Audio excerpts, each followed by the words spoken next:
And good news from Varroc Engineering, about 100.4 crore rupees versus a comparable of 98.4 crore rupees, and the PAT is what they've posted. Top line as well has seen a significant growth. Let's take it across then to Tarang Jain, MD at Varroc Engineering. Tarang, hi, afternoon. Good set of numbers. Just walk us through the other highlights that you've seen. How is it that your key clients have contributed in the quarter gone by? Yes, good afternoon. I think I'm fairly satisfied with the numbers for the quarter. As you know, we have two main businesses. One is our global exterior lighting business, and other is the India business.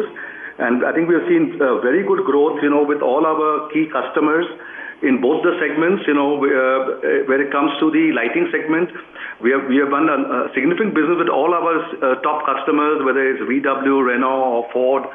And in India also, I think where our main business is the two-wheeler segment, I think we're getting a lot of traction, a lot of cross-selling of a lot of our two-wheeler products across with all our customers. So and that shows in the results, because we have a stated growth of about 20%, in this last quarter. Our EBITDA also growth is very good, especially more in India as compared to our lighting business.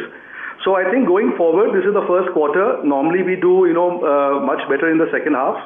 And we will see improvements quarter on quarter as we go along. You just quantify how the India business has done and how much does it contribute to as a percentage of your revenues? Because I understand you've also managed to bag some of the key clients like Hero MotoCorp as well as HMSI in the quarter gone by. Yes, so our India business has done extremely well. It's about 36% of our total revenues. And there the growth has been, if you were to remove the excise duty, which was there in the first quarter numbers of last year, we have grown about 28%, and our EBITDA growth has been about 34%, in the first quarter over the previous quarter. We're getting good traction. We have got 16 products, in our two-wheeler portfolio. And, where it comes to all our customers, other than Bajaj Auto, whether it's Honda, whether it's Hero, Yamaha, we have got good traction. We're doing good cross-selling. We're able to kind of not only grow with the market, but we are able to also increase business in our other products with these customers. Could you specify why exactly your top line has registered a growth of 25% and bottom line is flat? Is this seasonal in nature, this kind of an adjustment?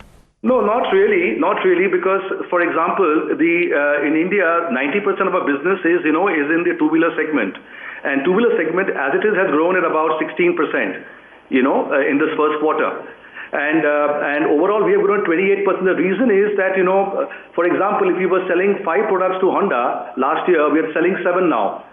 And so what happens is that the revenues from these additional products is also contributing to the growth. The other thing is also that there is a higher content growth, the higher electronics content growth also taking place in some of our products like the instrument clusters, which we have entered with Honda, with Suzuki, even with Bajaj. So that's also contributing, to higher revenues for us. My next immediate follow-up question would be that our understanding is that there is a war in the two-wheeler segment, and Bajaj Auto has set cat amongst the pigeon when Mr. Bajaj himself said that, look, I will be going for lower margins to gain market share. And historically, Mr. Jain, my experience has been that when an OEM is in a war mode, it always will have an impact on the supplier margins. So what are the feelers you're getting from the two-wheeler buyers?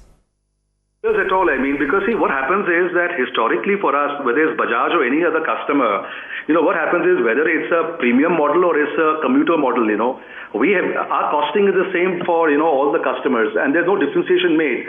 So if Bajaj or somebody else is employing a certain strategy, it's not affecting our margins, in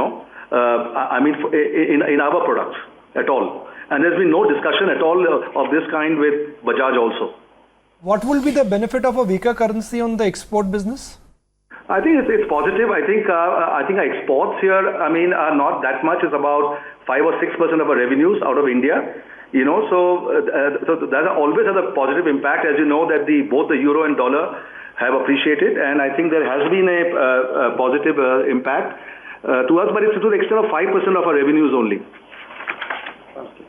Just one final question. We're approaching the the festive season, and you considering you're really the first party to be involved here, you must be getting a feeler already as to what is the kind of sales growth that we're bound to see in the months to come. Just give me a color on what is it that we can expect in terms of volume growth from the auto industry at large. It will be, I think it'll probably be similar. I think probably the OEMs also are stocking up. So I think that they've kind of, evened out the production over the months, because it's impossible to, in season time go up by 20 or 30% in 1 month. We don't have the capacities, really available for that 1 month. So I think it's been staggered over the few months, whether it's August, September, October, already I think the market growth is already quite high, 16%. Maybe you could see a little bit higher, but we do see a very good season, this thing over whatever the growth we're experiencing, we're seeing a good season ahead. Good to hear that, and we'll chat again soon once those bumper sales numbers come in for the festive season. Tarang, thanks so much for taking the time out. Thank you. Thank you.